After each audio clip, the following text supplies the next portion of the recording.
Ada hadis katanya yang pernah disampaikan, pemungut pajak itu diazab di neraka, Abi. Saya takut sebaliknya, yang tidak wajar pajak bisa-bisa terancam neraka.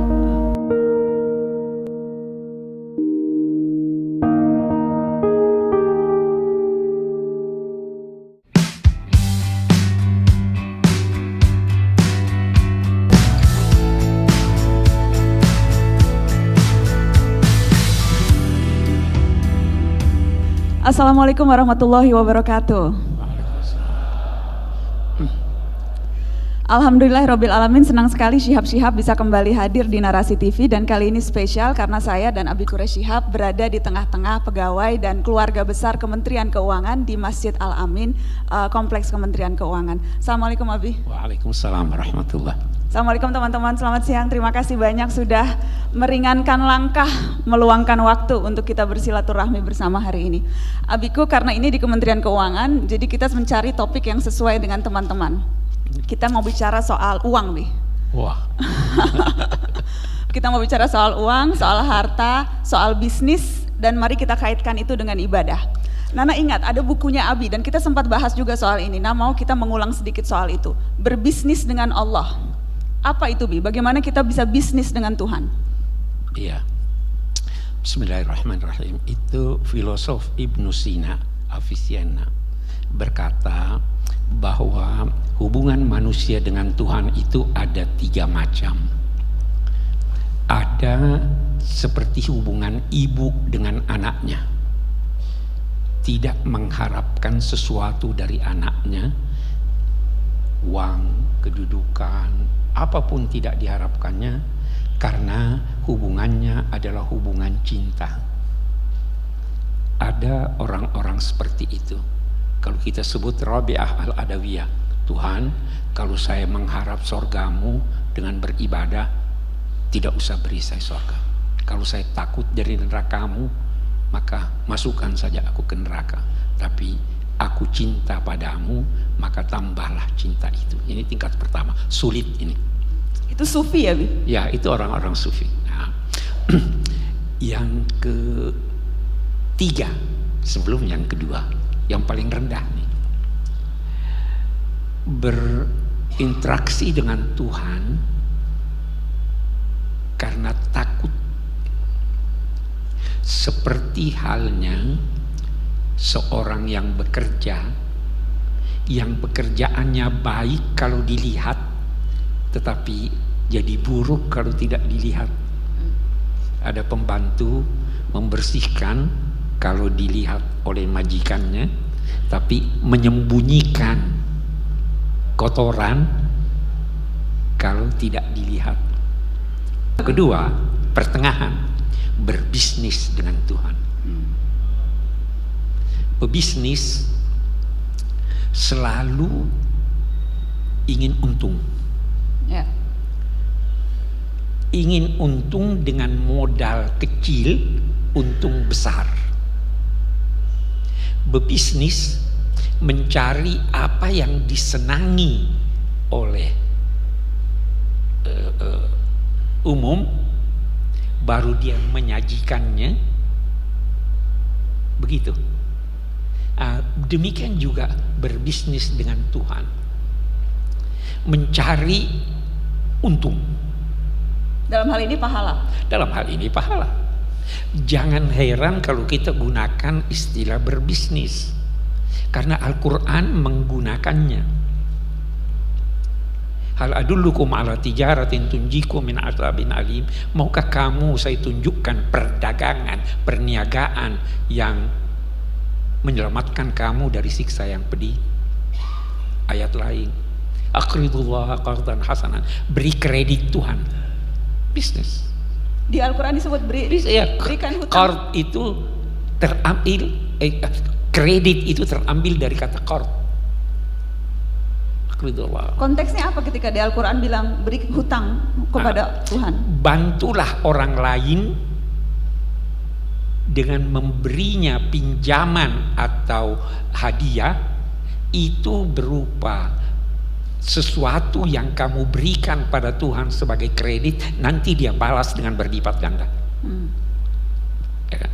Banyak itu.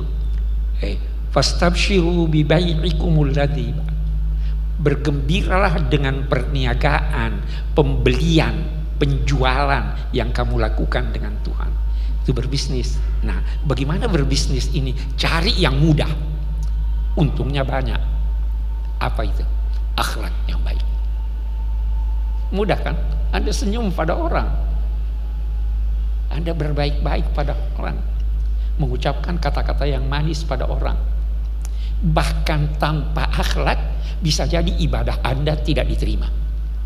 Seorang bertanya pada Nabi, itu si A bangun malam tahajud, salat bagus, tapi dia mengganggu tetangganya dengan ucapannya. Apa kata Nabi? Dia di neraka. Nah, itu kita mau berbisnis dengan Allah. Itu yang dinamakan oleh Ibnu Sina, ini pertengahan.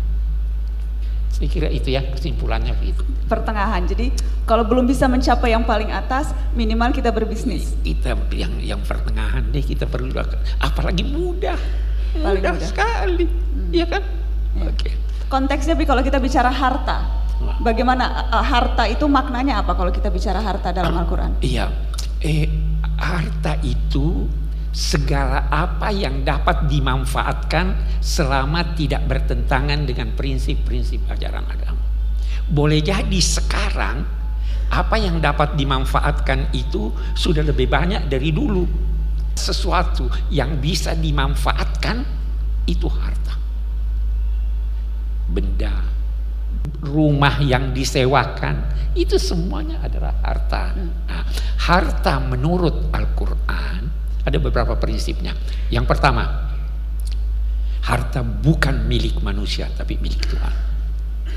Anda hanya diberi wewenang untuk mengelolanya sampai sebelum datang tanda-tanda kematian pada Anda. Kalau sudah datang tanda-tanda kematian, hanya sepertiga yang boleh ini. Lainnya Allah atur untuk ahli waris. Itu Tuhan atur. Harta dititipkan pada Anda, tapi harta harus Anda jaga. Kalau ada hutang piutang, catat. Walau kecil, itu ayat yang terpanjang berbicara tentang kewajiban menulis hutang piutang. Harta adalah sumber kehidupan manusia. Satu negara yang saudara-saudara lebih tahu dari saya, anggaran belanja suatu negara, pendapatan negara itu bisa menjadi faktor yang meningkatkan kedudukannya. Kalau rendah bisa juga. Itu Al-Quran sudah katakan demikian. Jadi harta itu penting, karena itu harta dalam bahasa Al-Quran dinamai khair, sesuatu yang baik. Jadi kumpul harta, hanya dia tekankan, apa dia tekankan? Pegang di tangan atau pegang di hati. Kalau Anda pegang di hati, terus tidak mau Anda keluarkan. Tapi kalau Anda letakkan di hati, mudah Anda keluarkan. Itu Tapi kebalik, jadi kalau dipegang di tangan, orang akan susah untuk melepaskan. Susah melepaskan. Kalau hartanya kita taruh di hati, hati itu dengan legowo kita keluarkan. Tapi harta itu baik. Dan Al-Quran memerintahkan kita mencari harta. Mencari harta. Bahkan ada ayat, zuyyina linnasi hubbus syahwat, sudah menjadi dihiaskan pada diri manusia kecintaan syahwat kepada aneka hal, lawan jenis. Tuhan yang memberikan kita harta benda yang bermacam-macam, anak-anak itu dihiaskan. Kalau kita melakukannya, mengelolanya sesuai dengan tuntunan agama, itu Tuhan yang hiaskan. Kalau melanggar, itu setan yang menghiaskan. Kita perlu harta, kita perlu mencintai anak, kita perlu mencintai keindahan, segala macam itu, supaya kita dapat membangun peradaban. Tanpa harta kita tidak dapat membangun peradaban. Tanpa harta kita tidak dapat memperdalam ilmu. Sehingga Al-Quran Allah memerintahkan, bahkan menghiaskan itu di dalam diri kita, tapi diingatkannya taruh di hati, jangan sampai tergoda, karena kalau tergoda harta itu menjadi dihiaskan oleh setan. Itu harta, itu uang. Bi, kalau dalam konteks mencari harta, bekerja dan beribadah, itu bagaimana menempatkannya? Ini juga banyak salah paham orang ini. Saya ingin dulu bertanya, apa itu ibadah? Banyak orang menduga ibadah itu salat, puasa, zakat, haji. Bukan itu saja yang dinamai ibadah. Dalam istilah Al-Quran, ibadah itu amal soleh. Amal itu apa? Kerja. Amal itu penggunaan daya. Kalau Anda menggunakan daya Anda beramal. Tetapi yang dituntut amal soleh. Soleh itu apa? Yang bermanfaat. Maka setiap penggunaan daya yang bermanfaat itu ibadah. Daya itu apa? Daya itu ada daya fikir, ada daya kalbu, ada daya fisik, ada daya hidup. Anda berpikir ibadah atau tidak? Selama pikiran itu soleh, ibadah. Bercinta, ibadah atau tidak? Ibadah. Ibadah. Ibadah Nabi bilang tadi. Ya selama soleh. Ya kan? Semangat sesuai dengan tuntunan agama, ibadah atau tidak? Jadi jangan batasi ibadah hanya pada sholat, puasa dan haji. Itu istilah hukum, bukan istilah agama Islam. Kita sekarang terkadang mencampur baurkan pengertian kosakata, sama sekarang radikalisme, kan beda-beda tuh. Ada bahasa sehari-hari, ada bahasa hukum, ada bahasa pengertian kosakata dan lain-lain. Itu bermacam-macam. Kalau tidak, nah jadi jangan pertentangkan antara mencari uang dengan ini. Masjid itu menarik nih. Persada bumi ini dijadikan Tuhan masjid. Wa ju'ilat diyal ardu masjidan wa tahura. Allah menjadikan buat saya, kata Nabi dan umatku, seluruh persada bumi ini sebagai masjid, tempat sujud kepada Allah. Jadi kalau Anda di sini itu ibadah, Anda kerja ibadah. Jangan pertentangkan, berhenti kerja, pergi sholat, pergi ke masjid. Ada yang dinamai adabul waqt. Sebelum masuk ke sana, karena kemudian sekarang banyak kerap terjadi, sedang meeting atau sedang dalam pekerjaan tertentu, azan, kemudian harus dihentikan, langsung ke masjid, sholat, apapun ditinggalkan dulu yang sedang kita kerjakan untuk sholat tepat waktu selesai azan. Itu bentuk ibadah atau seperti apa itu? Apa memang harus seperti itu? Semua ditinggalkan harus ke masjid? Mengajak bagus, tapi mencemoohkan yang tidak buruk, memaksa lebih buruk. Karena ketika Anda berada di kantor mengerjakan suatu pekerjaan yang penting, Anda bisa kerjakan itu terus. Jangankan itu. Kita ambil contoh. Makan malam siap. Azan Isya berkumandang. Anda makan malam dulu atau pergi sholat dulu?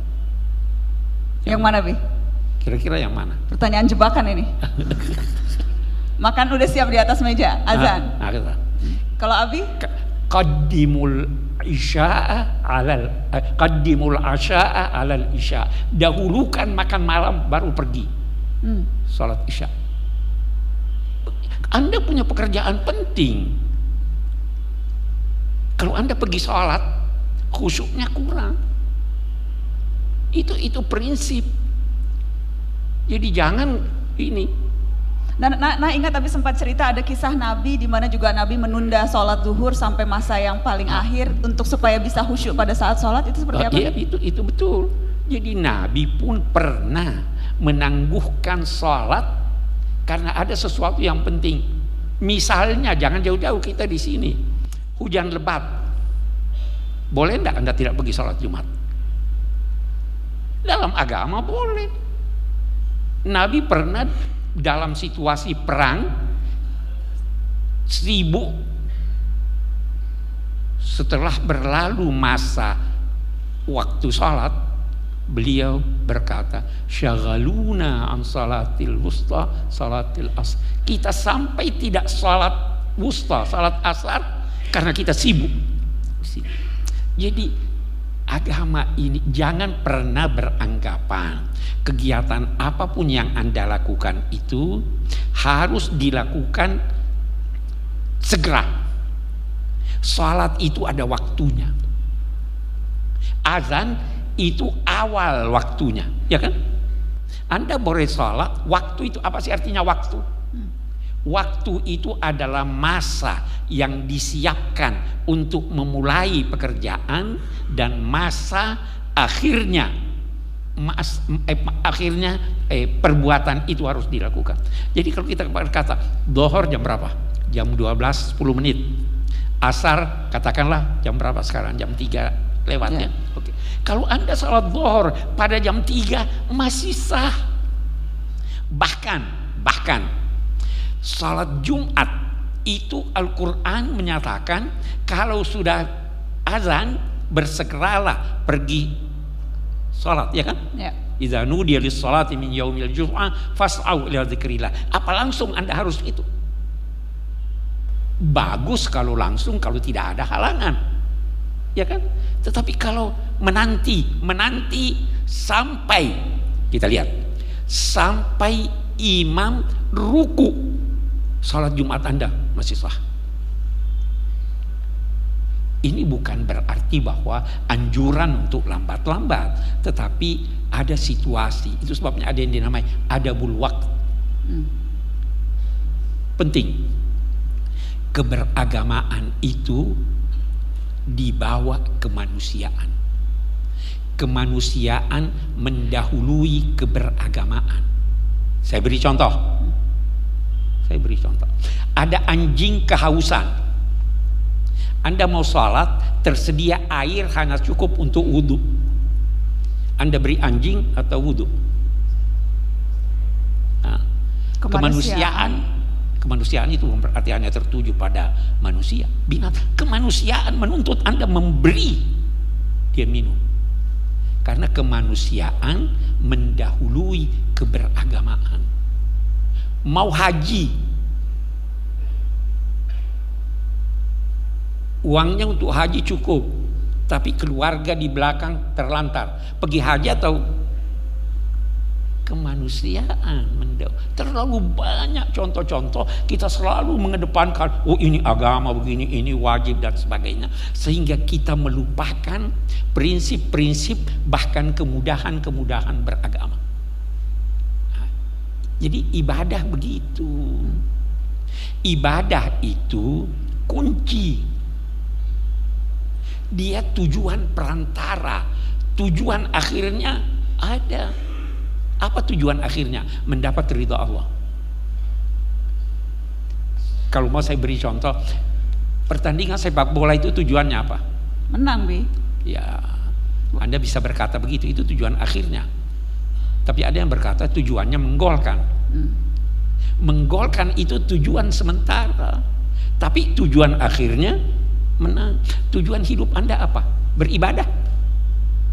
Tidak. Tujuan akhirnya mendapat ridha Allah. Ya kan? Tujuan akhir kita itu dapat ridha Allah. Dan selalu harus disesuaikan dengan kondisi dan sebagainya. Salat itu kata Al-Quran, wa aqimis salata li dzikri. Salatlah untuk mengingat saya. Untuk apa ingat Allah? Ingat apa yang ditugaskan pada Anda. Tahu apa yang ditugaskan Tuhan pada kita? Menjadi khalifah. Tahu arti khalifah? Khalifah mengantar segala sesuatu menuju tujuan penciptaannya. Karena itu dikatakan dalam Al-Quran, ansha'akum minal ard wasta'marakum fiha.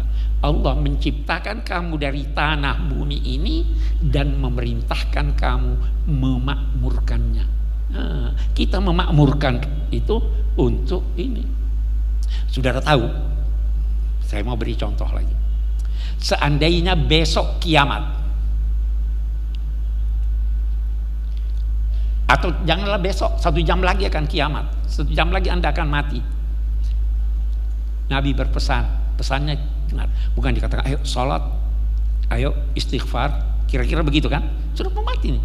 Kata Nabi apa? Kalau di tangan kamu ada benih tumbuhan, maka tanam benih tumbuhan itu. Karena kita dituntut untuk ini, membangun bumi ini, memakmurkan bumi ini. Jadi jangan pernah berkata ibadah hanya sholat. Anda bekerja, memberi manfaat pada orang, apapun pekerjaan itu. Menghayal, kerja enggak itu? Kalau buat penulis kerja, Bi? Oh iya, itu kerja fikir, daya fikir ini. Itu tadi saya katakan, bercinta kerja enggak? Hubungan seks kerja enggak? Ibadah, bukan cuma kerja, ibadah, dapat ganjaran. Sahabat mau seks kok dapat ganjaran? Ya kan kalau dia letakkan bukan pada tempatnya dapat dosa. Tuhan adil. Jadi banyak arti ibadah. Gitu, ya. Banyak arti ibadah. Baik, teman-teman saya persilahkan untuk bertanya ke Abi. Ya, satu di sini. Jadi saya pernah mendapatkan satu pertanyaan yang cukup meresahkan. Sampai saat ini saya belum pernah menjawab dengan baik gitu dari teman saya. Teman saya kebetulan bekerja di salah satu instansi eselon 1 Bea Cukai. Dia pernah belajar dengan salah seorang guru dan dia sempat diminta untuk resign. Setelah guru ini mengajarkan satu hadis yang redaksinya seperti ini dari teman saya. Sesungguhnya pelaku atau pemungut pajak diazab di neraka, seperti itu. Nah, gimana sih kita menyikapi hadis ini, Abi? Oke. Terima kasih. Jadi ada hadis katanya yang pernah disampaikan, pemungut pajak itu diazab di neraka, Abi. Saya takut sebaliknya, yang tidak wajar pajak bisa-bisa terancam neraka. Satu hal dulu yang kita lihat, bagus sekali pertanyaannya. Harta itu harus berfungsi sosial. Karena itu ada kewajiban zakat. Satu. Yang kedua, kepentingan umum itu mendahului kepentingan perorangan. Bisa dikorbankan kepentingan perorangan kalau kepentingan umum menuntut hal itu. Itu prinsip dalam ajaran agama. Nah, sekarang pajak dibutuhkan atau tidak? Ya. Bisa dong pemerintah menetapkan pajak. Tidak ada. Saya tidak berbicara tentang prosentasinya, ya kan? Tetapi ide penetapan pajak itu ada. Dari dulu zaman Nabi sudah ada dikenal zakat, ada dikenal jizyah. Jizyah itu pungutan dari non-muslim dalam rangka pelayanan negara terhadap dia. Perlu keamanan, perlu biaya, perlu jalan raya. Nah, disinilah letaknya pajak itu. Memang ada yang menganut faham bahwa pajak sama dengan zakat, ya. Ada juga yang menganut bahwa pajak bisa mengurangi jumlah zakat. Tetapi pajak sejak semula ada. Itu kewajiban agama melalui negara. Zakat kewajiban agama melalui tuntunan Al-Quran dan Sunnah. Jadi wajib. Jangan tidak bayar pajak. Jadi itu hadisnya hadis yang Tidak ada hadis itu. Itu banyak sekali hadis palsu. Banyak sekali hadis palsu. Ratusan ribu hadis, diperkirakan hanya 10.000 yang sahih. Nah, jadi jangan buka Google terus ada hadis itu Oke, benar-benar bisa menjawab ya Mbak Arum. Silakan yang lain teman-teman. Oh tadi saya sudah menunjuk yang ini ya. Silakan. Dengar suara Abi ceramah itu saya jadi rindu suasana Ramadan di kampung. Karena dari Kangen Ramadan di kampung dengar suara Abi. Karena dari SD SMP itu saya jadi ingat kultum Abi. Yang saya ingin tanyakan, beberapa hari kemarin itu saya membaca bagaimana sebenarnya hukum orang mengikuti asuransi dan arisan. Nah, waktu kemarin itu saya baca itu hukumnya haram, dan itu yang saya ingin tanyakan kepada Abi bagaimana. Terima kasih. Asuransi dan arisan. Arisan, ya. Oke. Hukum untuk ikut asuransi, Bi? Kita lihat asuransinya sesuai dengan asuransi dalam Islam dibolehkan atas dasar saling mendukung. Kita kumpul, saya sumbang sekian, terkumpul uangnya, siapa yang dapat bencana diambilkan dari uang ini, boleh, ya kan? Bukan lantas asuransi bayar sini, Anda tidak memerlukan, tidak ada kecelakaan, tidak ada ini, uangnya diambil oleh pengelolanya, itu yang tidak disetujui oleh Islam. Jadi ada asuransi syariah, tidak merugikan, tapi dalam saat yang sama menguntungkan seseorang karena ada partisipasi dan kerjasama antara itu. Bisa. Arisan juga begitu, Bi? Arisan lebih-lebih lagi. Arisan kan hanya kumpul duit, bergiliran dapat. Arisan yang tidak boleh itu kalau disertai dengan gosip. Nah, Ya. gitu ya sis. Kalau arisannya nggak gosipan sih nggak apa-apa sis. Oke, silakan teman-teman. Silakan Bapak yang abu-abu dari tadi sudah mengangkat tangan. Di pertanyaan kami ini masih mendasar di masyarakat bahwa kita semua punya nih rekening bank, semua gaji di bank, kemudian punya tabungan. Yang masih kontroversi di tengah-tengah masyarakat adalah beda pendapat para ulama bunga bank. Tolong pada kesempatan hari ini hukumnya apa sih bunga bank itu, karena masih beda pendapat. Mungkin itu saja. Assalamualaikum warahmatullahi wabarakatuh. Waalaikumsalam warahmatullahi. Ini perlu sesi tersendiri. Panjang ya, Bi? Panjang. Tapi begini, saya ingin berkata begini. Ulama beda pendapat menyangkut bunga bank. Ada yang sangat berhati-hati sehingga mereka mendefinisikan riba itu sebagai penambahan atas hutang, atas piutang yang diberikan. Setiap penambahan dianggap haram. Mereka berkata uang tidak menciptakan uang. Ini yang ketat. Ada lagi yang berkata bahwa bank itu bermacam-macam, sanksi yang ditetapkannya juga bermacam-macam. Bank, kalau bank pemerintah, keuntungannya kembali kepada masyarakat, sehingga mereka berkata boleh. Nah, ini. Ada yang berpendapat demikian. Bank swasta tidak boleh, itu yang berkata demikian. Nah, ada lagi yang melihat perkembangan bunga itu, kata mereka bukan ditentukan oleh bank, tapi ditentukan oleh pasar, sehingga di sini tidak ada kerugian. Nah, jadi bermacam-macam pendapat tentang riba dan bunga bank. Nah, namun kalau mau aman, bank syariah itu aman. Tidak ada yang berkata itu haram, iya kan? Tetapi bahwa ada yang berpendapat bahwa bunga bank itu boleh dengan syarat-syarat tertentu, itu ada. Ada yang berpendapat bahwa suatu bank yang mempunyai aneka kegiatan, sebagian halal dan sebagian haram, maka orang boleh saja bekerja di bank itu. Itu fatwa Mufti Mesir. Jadi bermacam-macam. Kalau Anda tanya saya, amannya di bank syariah. Saya kira itu ya. Oke. Silakan ya, yang di belakang yang jilbab orange. bagaimana kita meningkatkan sampai derajat yang paling tinggi? Apa tips-tipsnya sampai misalnya seperti derajat kita dekat kepada Tuhan itu seperti ibu kita? Mungkin itu.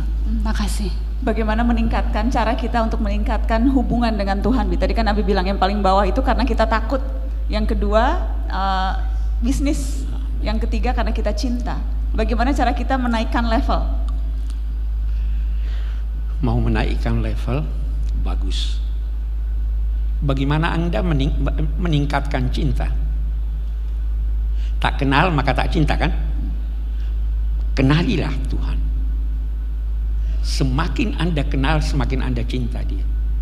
Itu sebabnya ibadah ada 2 syaratnya. Kepatuhan dan cinta. Anda patuh karena ada yang patuh tapi dia tidak cinta. Ya. Saya patuh pada ini, dia paksa saya patuh tapi saya tidak cinta.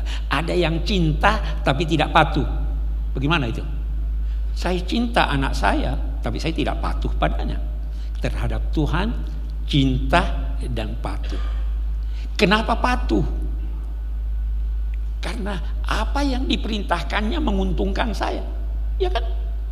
Kenapa cinta? Karena dia terlalu baik kepada saya. Tingkatkan kepatuhan, tingkatkan cinta dengan upaya mengenal lebih banyak Tuhan. Pasti Anda tidak lagi akan berbisnis, Anda akan naik ke tingkat cinta. Saya kira begitu ya. Seperti apa Bi gambaran yang ideal tentang Allah, Bi, soal kebaikan Allah supaya kita tambah cinta sama Allah? Terlalu banyak. Saya ingin memberi Anda contoh. Salah satu namanya Karim. Biasa apa sih artinya Karim? Itu maha pemurah. Bukan. Karim, dia marah kalau Anda tidak minta. Ada tidak yang marah karena dia kecewa kalau Anda minta sedikit. Dia memberi Anda lebih banyak daripada Anda butuhkan. Kebutuhan Anda yang paling Anda butuhkan diberinya secara gratis. Anda minta atau tidak minta? Oksigen kita bisa beli? Tidak perlu. Terlalu banyak. Kalau kita sadar itu, dia beri kita, dia katakan begini, pergi ke dunia. Saya hanya beritahu kamu, di sini ada jalan baik, di sini ada jalan buruk. Kalau kamu kembali, saya beri hadiah. Bagaimana makan saya? Saya tanggung. Saya beritahu kamu, jangan di sini. Kembali diberi hadiah. Hebat nggak ini? Kita diciptakan, kita lihat. Mau ke Amerika? Gratis. Bagaimana tempat tinggal saya? Gratis. Bagaimana makan saya? Kamu tinggal cari, ada. Kalau kamu pulang, saya kasih hadiah. Tidak baik kayak gitu. Kaifa takfurun wa kuntum amwatan fa ahyaakum thumma yumitukum thumma yuhyikum thumma ilaihi turja'un. Terlalu banyak, hanya kita tidak mengenalnya. Yang diperkenalkan kepada kita tentang Tuhan bahwa Dia maha kejam, maha besar siksanya. Tidak, rahmatnya mengalahkan amarahnya. Bayangkan, dosa diampuni. Sebelum Anda melangkah, Allah sudah melangkah. Kalau Anda berjalan menuju Tuhan dengan berjalan kaki, Tuhan akan datang menyambut Anda dengan berlari. Terlalu banyak. Sayang kita tidak mengenal Tuhan. Tak kenal maka tak cinta. Terlalu banyak kecintaan Allah pada kita. Terlalu banyak cinta Allah. Terlalu banyak. Katanya, saya tidak menuntut kamu. Dia katakan begini, tidak usah khawatir tentang rezeki kamu hari esok. Tidak usah khawatir. Jangan tuntut ngoyo untuk itu. Karena saya pun tidak menuntut kamu untuk melaksanakan kewajiban esok hari ini. Ya kan? Kita wajib sholat zuhur besok ya. Tuhan tidak tuntut, besok aja baru sholat zuhur. Saya jangan khawatir soal itu. Ada jalan keluar. Itu Allah. Itu Allah. Itu Allah. Terima kasih Abiku, terima kasih teman-teman di Kementerian Keuangan sudah menerima Syihab dan Syihab. Insya Allah kita bertemu lagi di lain kesempatan. Sekali lagi terima kasih sudah menyaksikan. Wassalamualaikum warahmatullahi wabarakatuh.